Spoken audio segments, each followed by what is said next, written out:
Surya हास्ता encounter विवाद के बीच JLKM के विधायक जयराम महतो चांद भैरव राजा राज स्कूल पहुंचे। ये वही स्कूल है जहां सूर्या हास्ता अनाथ बच्चों को शिक्षा दिलवा रहे थे।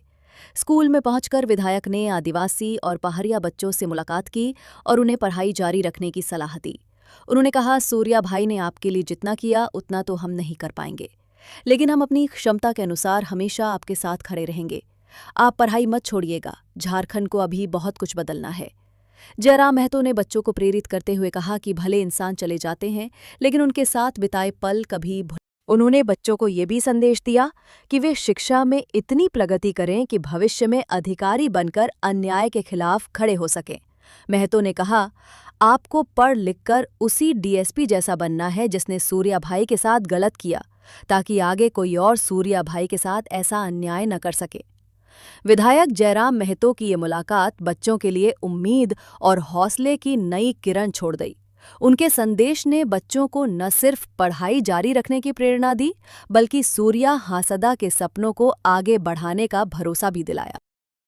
जयराम महतो ने कहा कि सूर्या हांसदा को एनकाउंटर करना उचित नहीं था। उन्होंने कहा कि मान लेते कि कुछ समय तक सूर्या असामाजिक गतिविधियों से जुड़े रहे और समाज विरोधी तत्वों के संपर्क में भी थे, बावजूद इसके वे चुनाव लड़ते थे और जनता से समर्थन प्राप्त कर 60,000 वोट तक लाते थे। ऐसे व्यक्ति का एनकाउंटर कर देना न्याय संगत नहीं माना जा सकता।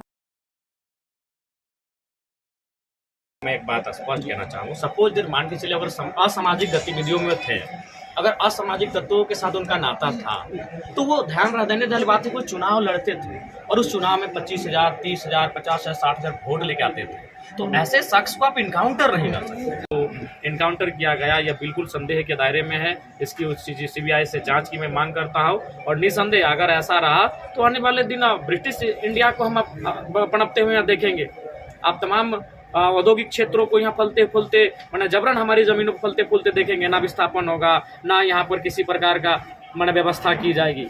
तो ये चीज़ें स्पष्ट कहती है कि आज क्या घटित हो रहा है। हम लोग धनबाद बोकारो को जानते थे माफियाओं के रूप में, लेकिन संथाल परगना में माफिया प्रवृत्ति के सोच के लोग पनप रहे हैं। ये दुर्भाग्य का बात है। इसको लेकर सबको एकजुट होकर काम करने की आवश्यकता है। ऐसे लोगों को, ऐसे गतिविधियों को दूर करने की आवश्यकता है जिससे आम व्यक्ति को वो मुख्य धारा से बाहर कर रहा है। मैं पुनः आपके माध्यम से पूरे राज्यवासियों को स्पष्ट कह दूं, मानते हैं अगर संवैधानिक रूप से कहें, कानूनी रूप से कहें, तो चाहे माइंस रहे, चाहे खनन रहे, अगर वहाँ किसी प्रकार से अवरोध उत्पन्न होता है तो निसंदेह आप कानून के शिकंजे में दायरे में आते हैं। लेकिन आज जो परिस्थिति इस राज्य की है, इस देश की है, मैं स्पष्ट कहना चाहूँगा, सूर्या हांसदा ऐसी परिस्थितियों में वो अपराधी नहीं, आप उनको बागी कह सकते हैं। क्योंकि आज ब्रिटिश ईस्ट इंडिया कंपनी भले चली गई है, लेकिन जो कंपनियां आज झारखंड में खासकर रन हो रही है, उनकी स्थिति क्या है आप देख रहे हैं। अभी आप चले जाइए, बड़का गांव जाइए, धनबाद जाइए, मांडू जाइए, आप बोकारो चले जाइए, आप टाटा के क्षेत्र में चले जाइए, आज भी वही दौर चल रहा है। जबरन जमीन लेना, जबरन खनन का काम करना, जबरन अपना वो भी डंप करना, जबरन औद्योगिक क्षेत्र का विस्तार करना, और रैयतों का कोई मूल्य नहीं। रैयतों की आवाज़ ना सुनी जाती है, ना समझी जाती है। तो ऐसी परिस्थिति में सूर्या हांसदा मेरे नज़र में अपराधी नहीं, बागी थे, जो कंपनी के गेट के बाहर तक खड़ा होकर ये सवाल करते थे कि पहले स्कूल हो, पहले अस्पताल हो, फिर कंपनी का विस्तार हो। तो ये सवाल करना अपराध नहीं, ये सवाल करना गुनाह नहीं।